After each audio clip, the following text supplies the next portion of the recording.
I'm not gonna lie to you. If it feels like the YouTube algorithm is ignoring your smaller YouTube channel, that might be because it actually is. But there is also a simple way that you can address this. We wanted to find the ultimate answer to why channels feel like they get stuck in the land of no views. So we went straight to the source. Oh my gosh, the algorithm changed. I'm not getting as many views. That's Todd. He works at YouTube, and he knows the YouTube algorithm like the back of his hand. He's also, friends with Mr. Beast. So if there's anybody that knows how to get on the good side of the YouTube algorithm, it's gonna be Todd. Todd actually gave us 5 YouTube insights that you're not gonna hear on any other YouTube algorithm video. It was his last tip that especially threw me off, so trust me here. Watch these tips and watch them in order if you want your small channel to turn into a big one. Choose to ignore these tips, and the YouTube algorithm may just keep ignoring you. So let's get into it. Here's what creators have gotten wrong about the YouTube algorithm. The main job of the algorithm is to serve the user when they show up.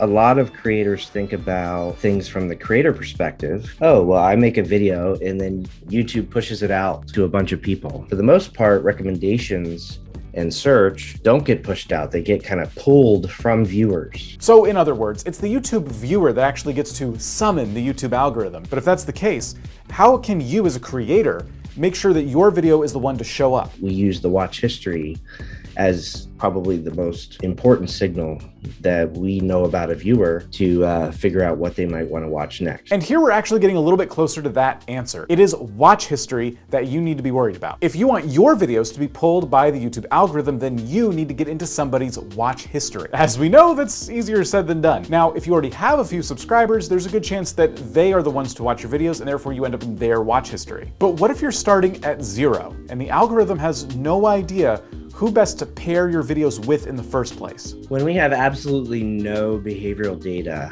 we're going to probably rely more on the metadata, the data that we have in terms of the title and the description.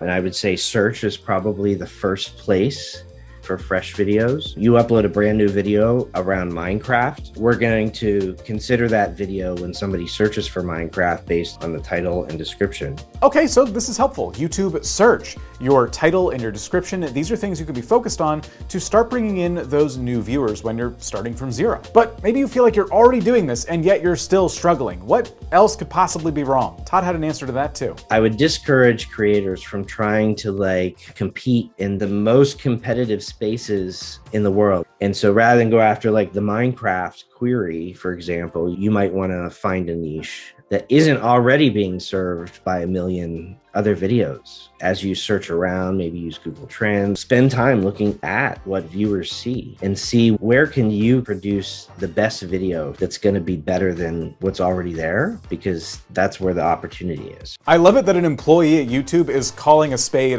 here. YouTube is inherently a competitive space. At the end of the day, your success on YouTube is going to depend on you making videos that stack up against the competition you have. And it would be so nice if our high quality videos that we make could compete in any niche on YouTube, but that's just not how it works. So as a creator, you need to be really thoughtful and strategic about which niche on YouTube you decide to enter into. But there was something else that Todd said that caught me completely by surprise. I wouldn't rely entirely on YouTube as the only way to drive attention to your content.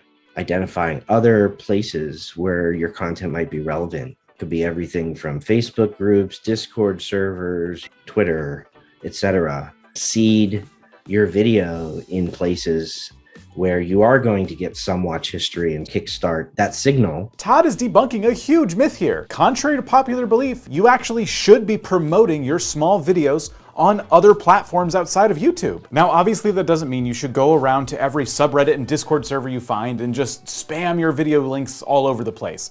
Relevance is going to be key here. You want to go to the places where your community is hanging out, and you want to provide videos and maybe clips from your videos that can help them perhaps with a problem they're having. And if you choose to disregard that last bit of advice, then I would highly caution you here, because you could end up paying for it. YouTube's not exactly, once again, going to know who to pair it with. So really be thoughtful when you're sharing your content outside the platform. Gotta work. I have 3 more paragraphs. Don't buy cats. If you want to be a YouTuber, that's the real advice.